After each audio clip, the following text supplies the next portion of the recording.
श्री स्वामी समर्थ. सगळ्यांना इथं होती संक्रांत आणि संक्रांतीच्या मला बनवायच्या होत्या पोळ्यांचा स्वयंपाक.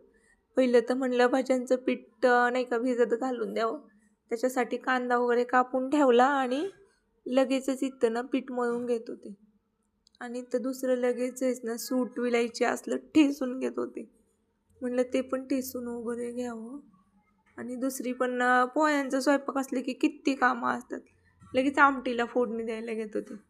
मोहरी वगैरे टाकलेली आणि पहिलेच मसाला वगैरे सगळं देऊन घेतलं. नुसता मसाला काही कांदा वगैरे आणि खोबरं तर काही घातलंच नव्हतं. खोबरं घातलं ना व्यवस्थित काही दळल्या जात नाही. त्याच्यामुळं ना ते खाऊशी वाटत नाही. त्याच्यामुळे ते काही टाकलंच नव्हतं. फक्त वाटण आणि ते चांगलं पीठ मळून घेत होते. आणि पीठ चांगलं मळलं ना पोळ्या असे एकच नंबर होतात बरं का.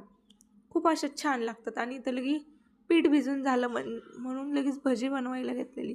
म्हणलं भजी बनवून घ्यावं कारण की खूप उशीर झालेला.